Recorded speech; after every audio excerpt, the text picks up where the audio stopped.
राष्ट्रीय स्वयंसेवक संघ के प्रमुख मोहन भागवत 3 दिन की राजस्थान यात्रा पर हैं। इसी कड़ी में संघ प्रमुख जयपुर पहुंचे, जहां कई पारिवारिक और निजी कार्यक्रमों में वो शामिल हुए। यहां संघ प्रमुख ने संत रविराम महाराज की पुण्यतिथि पर आयोजित कार्यक्रम में भी शिरकत की। जयपुर के बाद संघ प्रमुख पुष्कर में भी एक निजी कार्यक्रम में शामिल होंगे। इन कार्यक्रमों में शामिल होने के बाद संघ प्रमुख मोहन भागवत प्रदेश भर में हो रहे प्रशिक्षण शिविरों में भी शामिल होंगे और संघ कार्यकर्ताओं को नैतिकता और राष्ट्रभक्ति का पाठ पढ़ाएंगे। गौरतलब है कि इस समय संघ राजस्थान के अलग अलग हिस्सों में 12 स्थानों पर प्रशिक्षण शिविर आयोजित कर रहा है। इन शिविरों में करीब 4000 से ज्यादा स्वयंसेवक भाग लेंगे, जो अलग अलग आयु वर्ग से हैं। संघ प्रमुख मोहन भागवत और महासचिव दत्तात्रेय होसबोले खुद इन सत्रों के दौरान उपस्थित रहेंगे और कार्यकर्ताओं का मार्गदर्शन करेंगे। आरएसएस के राजस्थान क्षेत्र प्रमुख रमेश चंद्र अग्रवाल ने बताया कि ये वार्षिक प्रशिक्षण वर्ग कार्यकर्ताओं को आत्मविकास, अनुशासन, सेवा और सामाजिक समरसता के लिए तैयार करने पर केंद्रित होते हैं। इन सत्रों में शारीरिक अभ्यास के साथ साथ विचारात्मक और व्यवहारिक शिक्षाएं भी दी जाएंगी।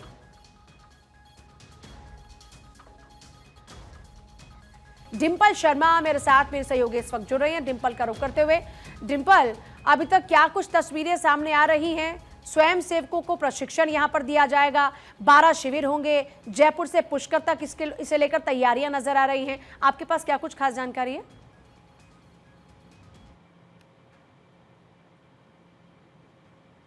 देखिए, बिल्कुल पूजा, जिस तरीके से संघ प्रमुख मोहन भागवत का जयपुर प्रवास रहा, हालांकि मैं आपको बताना चाहूंगी कि इससे पहले जो जानकारी सामने आई थी वो यही थी कि जो प्रशिक्षण वर्गों की शुरुआत है वो 17 मई से शुरुआत होगी और संघ प्रमुख मोहन भागवत उसमें शिरकत करने आएंगे। लेकिन संघ प्रमुख मोहन भागवत का इस बार का जयपुर प्रवास उनके निजी और पारिवारिक कार्यक्रमों के लिए था। प्रशिक्षण वर्गों की शुरुआत हुई है 17 मई से, लेकिन उसमें संघ प्रमुख मोहन भागवत, दत्तात्रेय होसबोले शामिल होंगे। लेकिन कुछ दिनों बाद वो वापस प्रवास पर आएंगे, क्योंकि जयपुर में कोई शिविर नहीं है। जयपुर प्रांत के चूरू में वो शिविर आयोजित हो रहे हैं और कार्यकर्ता विकास वर्ग अलग अलग जगहों पे राजस्थान के 12 स्थानों पर आयोजित हो रहे हैं ये प्रशिक्षण वर्ग। इसमें शामिल होने वापस संघ प्रमुख मोहन भागवत और दत्तात्रेय होसबोले आएंगे और मार्गदर्शन स्वयंसेवकों को देंगे और कार्यकर्ताओं को देंगे। और इस बार के जयपुर प्रवास की बात करें तो संघ प्रमुख मोहन भागवत कल शाम को 6:15 बजे जयपुर पहुंचे और जयपुर एयरपोर्ट से सीधा भारतीय भवन गए। भारतीय भवन उन्होंने विश्राम किया, रात्रि विश्राम वहीं पे किया और सुबह रविनाथ जी के आश्रम वो वहां पर पहुंचे। करीब 2 से 3 घंटे का कार्यक्रम वहां पर चला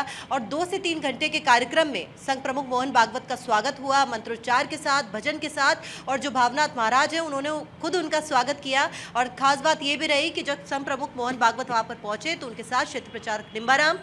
राजस्थान की उप मुख्यमंत्री दिया कुमारी भी उनके साथ में वहीं पर मौजूद रही। उनसे मेल मुलाकातें भी हुई। संघ प्रमुख मोहन भागवत जैसे ही आते हैं आश्रम, उन्होंने भगवान शिव की आराधना की, मंदिर में माथा टेका और उसके बाद मंच पर प्रस्थान किया। मंच पर उनका साफा और शॉल उड़ाकर स्वागत किया गया और उसी के बाद उन्होंने अपना संबोधन भी दिया। लेकिन सबसे अहम बात जो आज का उनका संबोधन था वो ऑपरेशन सिंदूर के ही लिए था और ऑपरेशन सिंदूर के इर्द गिर्द था, क्योंकि आज भी जब एक तस्वीर देखी गई कि जैसे ही सैनिकों को लेकर एक देशभक्ति गीत गाया गया, किसी ने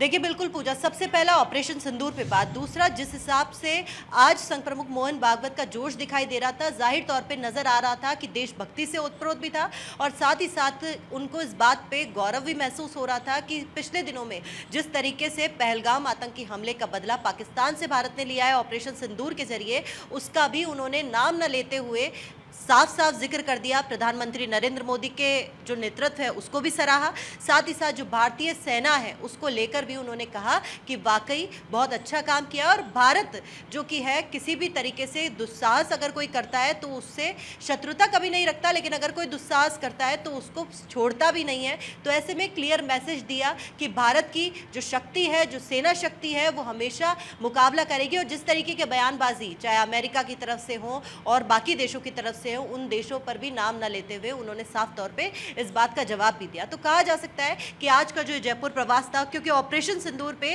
पहली बार संघ प्रमुख मोहन भागवत लाइव बोले थे, जयपुर प्रवास पर थे, 2 से ढाई घंटे के समय में उन्होंने जो अपना संबोधन दिया है, संबोधन में खास बात ऑपरेशन सिंदूर रहा। और एक खास बात देखी गई, जैसे ही देशभक्ति गीत आया, सैनिकों की बात जहां जिक्र हुई, किसी ने ताली बजाई नहीं बजाई, लेकिन संघ प्रमुख मोहन भागवत ने मंच से ताली बजाई और इसका मैसेज दिया कि उनको वाकई बहुत खुशी है कि जैसा काम भारतीय सेना ने किया है और जिस तरीके से भारतीय नागरिकों की सुरक्षा उन्होंने की है। और खास बात ये भी रही कि जैसे ही 2-2.5 घंटे का समय उन्होंने वहां पर बिताया, मेल मुलाकात उनसे रखी, तो कहा जा सकता है कि उसके बाद 2 से 2.5 घंटे के बाद वो डॉक्टर रमेश चंद्र अग्रवाल हैं, जो कि क्षेत्रीय संघ चालक हैं, और उनके वहाँ पर पहुँचे और वहाँ पर उन्होंने जो हाल ही में उनके परिवार में जो शादी समारोह था उसको लेकर नवदंपति को आशीर्वाद उन्होंने दिया। और आशीर्वाद देने के बाद जो अभी कुछ ही देर में, क्योंकि देखिए 4 से 4:30 बजे का लगभग समय हो गया है, और अभी कुछ ही देर में यहाँ से रवाना होकर पुष्कर जाएंगे। पुष्कर में भी एक निजी समारोह है, शादी समारोह है, उसमें शिरकत करेंगे। तो ऐसे में कहा जा सकता है कि आज का जो जयपुर दौरा था वो पूरी तरह से पारिवारिक, निजी और आध्यात्मिक रूप से रहा, क्योंकि संघ प्रमुख मोहन भागवत अलग अलग जगहों पे प्रवास कर रहे हैं। और जैसे कि आपने पहले भी कहा था, शताब्दी वर्ष की शुरुआत हुई थी, शताब्दी वर्ष की तैयारियों को लेकर पहले से ही निर्धारित था कि किस तरीके से आगे जो संघ प्रमुख मोहन भागवत के प्रवास रहेंगे, प्रवास कार्यक्रम रहेंगे अलग अलग जगहों पे। हाल ही में उन्होंने ओडिशा का दौरा किया, और आपने सही कहा, पहले यूपी, फिर उसके बाद ओडिशा, अलग अलग जगहों पे लगातार दौरे संघ प्रमुख मोहन भागवत कर रहे हैं। और कहीं ना कहीं ये मैसेज देना भी है कि किस तरीके से संघ को जमीनी स्तर पर मजबूत भी किया जाए, क्योंकि जब संघ प्रमुख मोहन भागवत खुद पहुंचते हैं, कार्यकर्ताओं से संवाद करते हैं, स्वयं सेवकों से मिलते हैं, अपना मार्गदर्शन देते हैं, संबोधन देते हैं, तो ऐसे में उससे ज्यादा प्रभावी और कुछ नहीं हो सकता। और जब आज पहुंचे तो देखना हुआ कि उप मुख्यमंत्री दिया कुमारी ने भी उनसे मुलाकात की, और हो सकता है कि आज शाम को भी, क्योंकि शादी समारोह में वो शिरकत करेंगे, तो संभव है कि आज शाम को भी ऐसी कोई स्थिति हो जिसके अंदर जो तस्वीरें हैं वो देखने को मिले।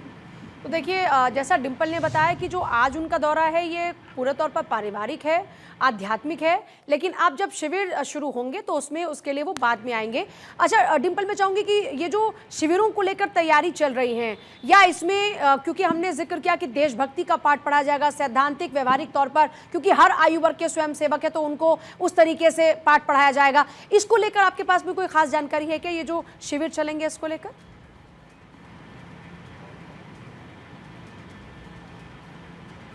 देखिए, जो शिविर है, प्रशिक्षण वर्ग, हालांकि क्योंकि संघ के लिए बहुत ज़्यादा महत्वपूर्ण होते हैं, जो प्रशिक्षण वर्गों की शुरुआत हुई है 17 मई से, 17 मई से इसकी शुरुआत, और इस शुरुआत से लेकर करीब 2 से 3 महीने तक के जो प्रशिक्षण वर्ग है वो चलेंगे, जिसमें कार्यकर्ता विकास वर्ग भी होते हैं, क्योंकि जो प्रशिक्षण ले चुके हैं, जो द्वितीय वर्ष, जो प्रथम वर्ष, तृतीय वर्ष में उत्तीर्ण हो चुके हैं, उनको यहाँ पर प्रशिक्षण के अलावा जो कार्यकर्ता, उनका विकास को लेकर आगे किस तरीके से स्वयंसेवकों को ट्रेनिंग दी जाए उसको लेकर भी यहाँ पर बातचीत होती है। उनको स्वयंसेवकों को ट्रेनिंग दी जाती है, लेकिन जो प्रशिक्षण वर्ग होते हैं उसमें युवाओं को किस तरीके से ज़्यादा जोड़ा जाए, किस तरीके से संघ युवाओं तक और पहुंचे। क्योंकि देखिए, जिस तरीके से हाल ही में जो अखिल भारतीय प्रतिनिधि सभा की बैठक हुई थी, उसमें साफ तौर पे जो सरकार्यवाह दत्तात्रेय होस बोले, उन्होंने मैसेज दिया था कि युवा पहले से लेकर अब तक की तुलना में बहुत ज़्यादा युवा हैं जो संघ से जुड़ रहे हैं, चाहे वो अयोध्या के राम मंदिर के बारे में हो, और जब भी भारत के किसी या राष्ट्रहित की बात आती है, भारत का मुद्दा जब भी आता है, तो उसको लेकर ही कहीं ना कहीं युवाओं ने संघ से जुड़ने की इच्छा जताई है। संघ का विस्तार हो, शाखाओं का विस्तार हो, और करीब जो लक्ष्य है संघ का वो यही है कि शताब्दी वर्ष के अंत तक 1 लाख जो शाखाएं हैं, 1 लाख शाखाओं तक वो पहुंचे और वो लक्ष्य पूरा हो सके। तो ये प्रशिक्षण वर्ग उसी के इर्द गिर्द है, युवाओं को किस तरीके से संघ को लेकर ट्रेनिंग हो, संघ का विस्तार हो। इसी प्रशिक्षण शिविर में संघ प्रमुख मोहन भागवत और सर कार्यवाह दत्तात्रेय होस बोले किसी भी एक दिन प्रवास पर आएंगे, क्योंकि अलग अलग जगहों पर हो रहे हैं, 12 स्थानों पर। अब संभव ये भी है कि संघ प्रमुख और सर कार्यवाह दोनों ही 12 स्थानों पर एक बार के लिए प्रवास हो, या संभव ये भी है कि सिर्फ एक ही बार के लिए एक जगह पर प्रवास हो, जो सबसे महत्वपूर्ण जगह होगी, चाहे सवाई माधोपुर हो, चूरू हो, उदयपुर हो, चित्तौड़गढ़ हो, सबसे महत्वपूर्ण जो जगह होगी वहां पर जाकर अपना मार्गदर्शन देंगे, उद्बोधन वहां पर देंगे, ताकि युवाओं को भी ज्यादा से ज्यादा जोड़ने के लिए वो प्रेरित कर सके। तो कहा जा सकता है कि प्रशिक्षण वर्ग की शुरुआत, आज संघ प्रमुख मोहन भागवत का जयपुर प्रवास दौरा बहुत ज्यादा अहम, क्योंकि अभी तक तो पारिवारिक और निजी रूप से ये दौरा अहम था, लेकिन शाम होते होते शादी समारोह में शिरकत करेंगे। और संघ प्रमुख जब इस शादी में आ रहे हैं, क्योंकि वरिष्ठ अधिवक्ता जेपी राणा की बेटी की शादी है, शादी समारोह में शिरकत करेंगे, तो हो सकता है कि जो बीजेपी के स्थानीय दिग्गज नेता हैं वो भी शादी में शिरकत करें, शामिल हो, तो एक कहीं ना कहीं राजनीतिक मेल मुलाकात की तस्वीर भी सामने आएगी। पूजा, जानकारी चाह रही हूँ, क्योंकि हम लगातार देख रहे हैं कि तैयारियां तो जोरों पर हैं ही, लेकिन इसके अलावा वातावरण पर फोकस किया जा रहा है। वातावरण के अलावा प्लास्टिक को पूरी तरीके से बैन रखा जा रहा है। मतलब आप सिर्फ राष्ट्रभक्ति अपनी जो सेना के प्रति सम्मान है उसके जरिए नहीं, या फिर योजनाओं में या फिर व्यवहार में बदलाव लाकर नहीं, बल्कि आपकी देशभक्ति तब भी होती है जब आप अपने इस वायुमंडल को बचाकर रखें।